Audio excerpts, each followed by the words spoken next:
Good afternoon, Chairman DeFrancisco, Chairman Farrell, honorable members. My name is Jim Coltrera with the New York State Catholic Conference, and Dr. McNiff from the Archdiocese of New York could not join us today. With me is Jeff Leb from the Orthodox Union, and we're making essentially the same points in our testimony, and so economizing our time and your time, and we'll be summarizing our testimony together. We're going to cover three topics: the mandated services cap issue, student safety, and parental choice.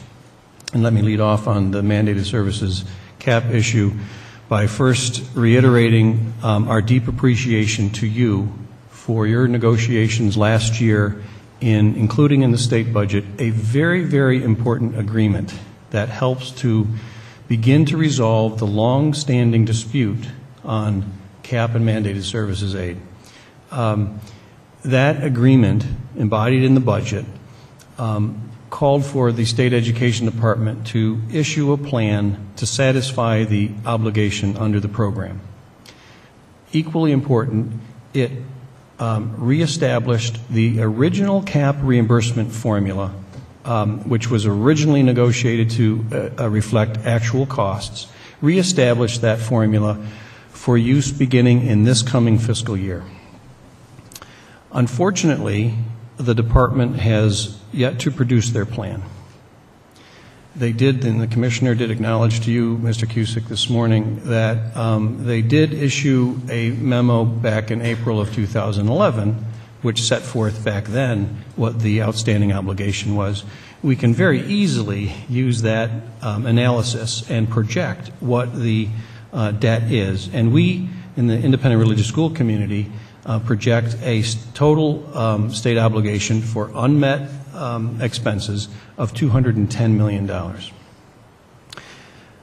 If because the formula, the original cap formula, was restored, that would require an appropriation. If there was sufficient funding for full reimbursement, it would require an appropriation of approximately $58 million.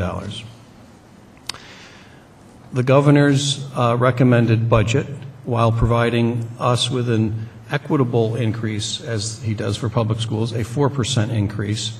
And while we appreciate that, it's a step in the right direction, it does not meet the expectations that were embodied in that agreement. And in fact, the governor's proposal, if adopted, his appropriation numbers, it would actually contribute an additional $20 million to the state debt. So if his executive budget appropriations are in fact enacted, our estimated debt will then be $230 million.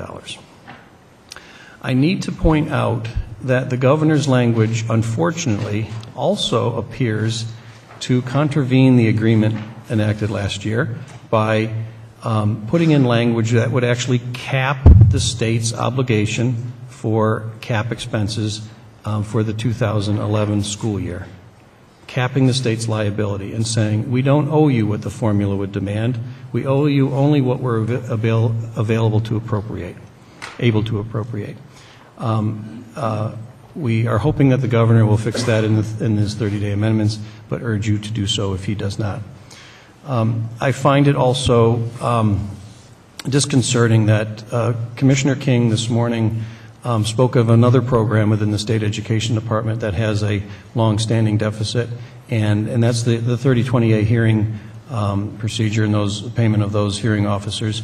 The department is in fact asking for a separate appropriation to not only satisfy the long-standing obligation under that program, but to pay for those claims on time on an annual basis.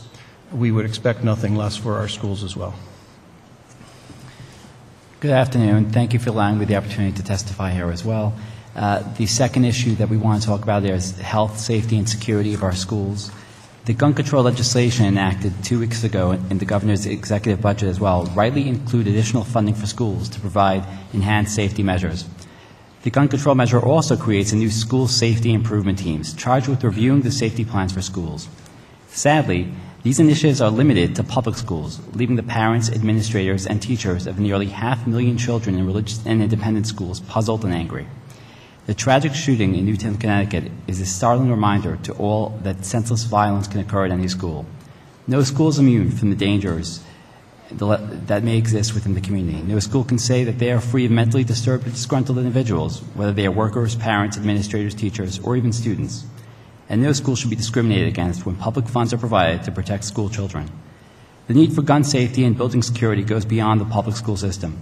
There is no reason that the state should set aside extra funding to secure public school students, but provide no additional funding to secure private school students.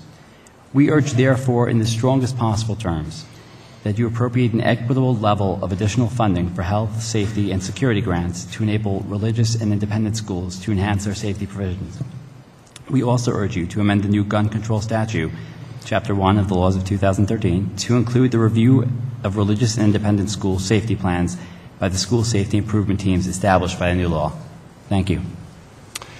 And lastly, we are asking once again for the legislature and the governor to help address the tuition crisis, the continuing tuition crisis that is facing families in the independent religious school sector. You've seen in the news the reporting of school closings in the Archdiocese of New York. So 24 schools will close at the end of this June. End of this school year. That was on top of 31 schools 2 years ago. That is a very blatant, very obvious example of the tuition crisis. But don't be confused by the fact that we also have a crisis that is latent. And here's what's happening family by family. We continue to have families in this state who, either because they can't get a bus ride, they can't get their child a ride to school, or they can't afford tuition for every one of their children. We have families who are able to afford and want to send their children to an independent religious school, but can't afford to send all their children to those schools. And in any of those cases, there are children who are otherwise didn't want to go to a public school, are in the public school sector, right, and are then costing the state taxpayers that additional money. Even if the private school remains open and is solvent, those decisions are being made. It is in the state's financial interest. If you want to put aside educational considerations and moral considerations, and philosophical considerations, just consider the economics. It is in the state's economic interest to provide financial assistance to enable families to attend a religious and independent school, as our parents are sacrificing by paying $3 billion in tuition. That sacrifice is actually saving state and local taxpayers. By providing that incentive, we can help avoid additional schools from closing and enable those families to send to an independent religious school the children who they want to fill those seats. Thank you. Thank you. Any questions? Thank you.